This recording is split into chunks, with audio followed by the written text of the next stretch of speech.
I don't use GNOME. I don't use KDE. I don't use Cosmic Desktop. I don't really even use a window manager. What I use is TTYSH. What is TTYSH? Well, somebody has called it a text top environment, which is quite a nifty name. Then you think of your usual desktop environment like GNOME, like KDE, like Cosmic. You get your full suite of applications. You get a nice graphical environment if that's what you like. And then, of course, if you don't use a desktop environment, you probably use a window manager such as i3, maybe DWM, maybe Awesome WM, whatever it's called, BSPWM. What there really isn't out there is something for the Linux console. What is the Linux console? Well, the TTY, which is sort of what's popularly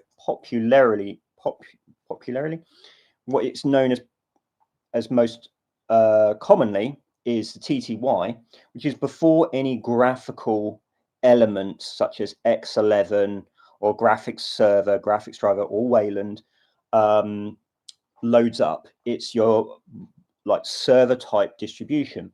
Really, very few of these have ever been used as a desktop. Usually you have to have X11 or Wayland to get this kind of thing.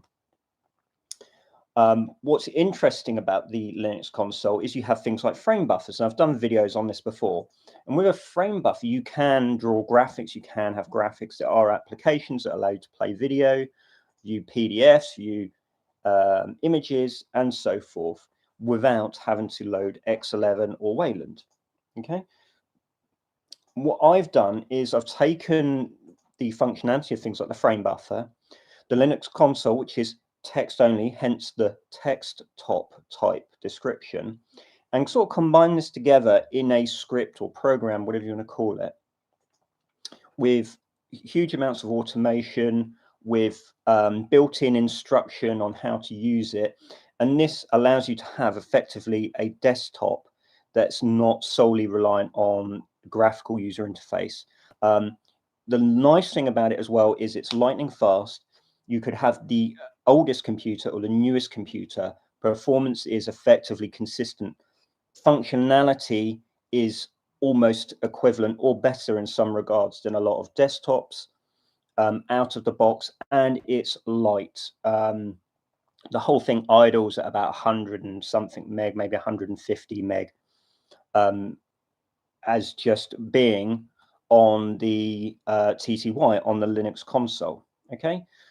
I don't, however, exclude people from being able to have a graphical user interface such as X11 or Wayland. That comes included, and you can load it up. You can use a window manager. I have i3 shipped with it because of the necessity of web browsers. However, maybe future releases I will be focusing on the Linux browser, but we will look at that another time. Now I'm going to show you how to install this, how to set this up. So maybe I will share the screen now.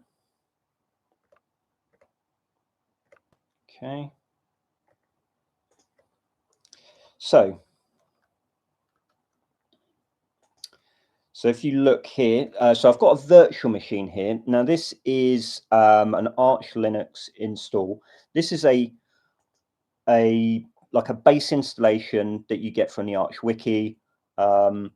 I've done a video on this, so you will need this. You'll need Arch Linux or Artix Linux, a base install to use TTYSH. That's what it's built for. And I've done a video on this. There are videos on the internet, or follow the Arch Wiki. Get yourself a base installation. Make sure you have internet access. But that's really all you kind of need. One other thing you'll need is Git, because you need to Git clone the repository. So you've just logged into your new clean install of Arch Linux. Now, if you're using a Arch Linux with all your files on it and whatever, I would just caution maybe against that, because we're probably going to be overwriting packaging. Well, I say overwriting. It's just best with a clean install. That's all I'd say. So if you're doing this on a virtual machine or bare metal, make sure it's a clean install. And certainly if you want to start from scratch, save all your stuff, install this, and then save over all your files, for example. So first thing we need is Git. Okay, so I'm going to do sudo pacman -syu and Git. Okay.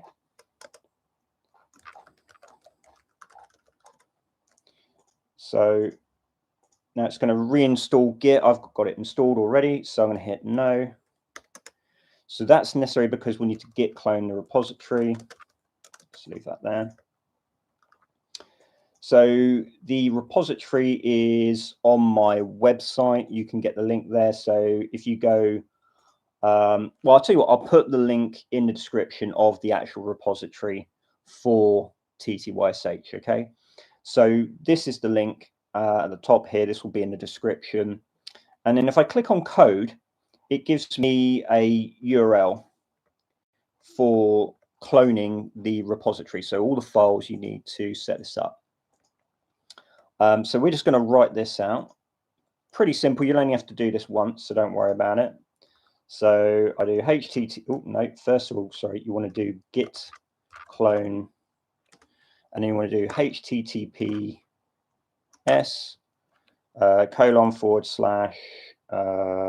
and then it is github.com/James Champion GitHub /TTYSH.git. I think that's right. I'll just check that. That looks good. Yeah. Okay. So hit enter. And as you can see, it's done the cloning. So if I type ls, you can see the folder. So if I cd into TTYSH, this will have all the files, resources, all that you need. And all we need to do now is /TTYSH. Just another caveat. When I said like a base install of Artix Linux, make sure you've got sudo privileges for a user, because you're not going to be using this on root.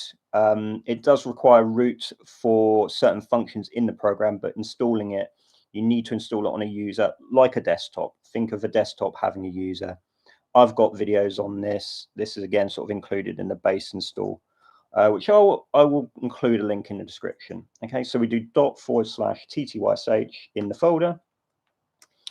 Hit enter, and then the first time you use it, it will come up with this prompt. First time using TTYSH, sorry, blah blah blah.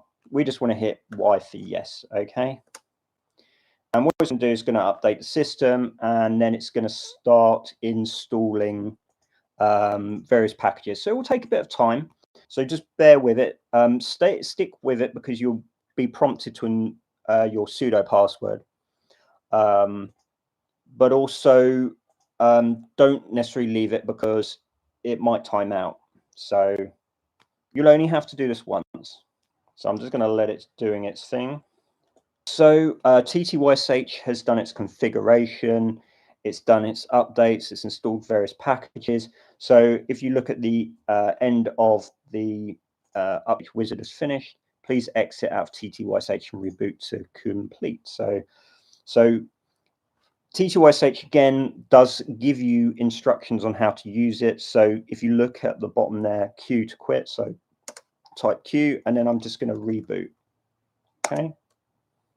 So we'll let it do its reboot.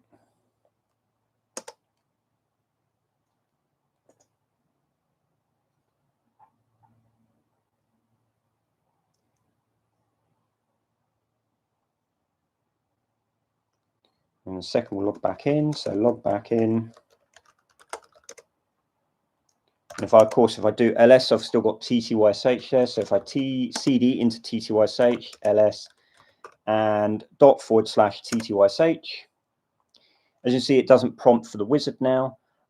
This is the splash screen. This is all running on the frame buffer. There's no X11 here, no Wayland here. So if I press Q to continue, now you can see TTYSH has loaded effectively, and you've got your selections. Okay, so I'm not going to go through all of it right now. We'll go through things in the future, but if you type H for help, that will give you the help page from there. And if you hit Q to quit, it goes back to your selection. If you type Q to quit, it will quit. So /TTYSH to load it again. Load up splash screen, Q to quit out of that. If you type SH, that will do like the setup wizard for your scheduling. Otherwise, if you just want to do something, so if I type H and I wanted to, for example, load up a spreadsheet, I then type S. So this is for your selector, okay? And then if I type SP for spreadsheet, I believe. Now I'm in SCIM, the spreadsheet tool. Okay, so I'm going to quit out of that. And then obviously we're back to the selector. Again, I could type H and then look through this. And of course from here, so if I hit Q, I can hit Q again to quit. Okay, that is TTYSH. It's self-explanatory.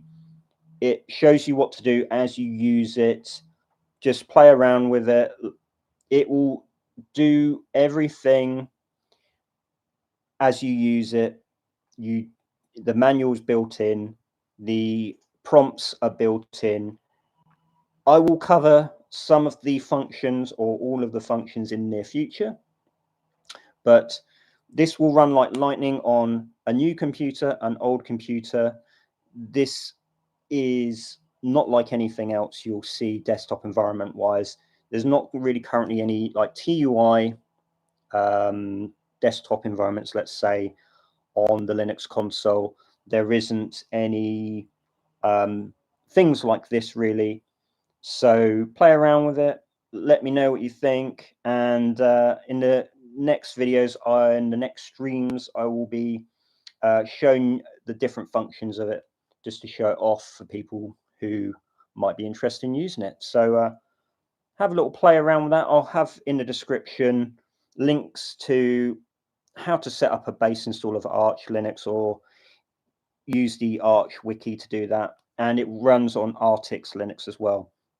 So have a base installation and follow this video instruction, and you'll have TTYSH. Pretty simple to set up, but that's it. I hope you like that.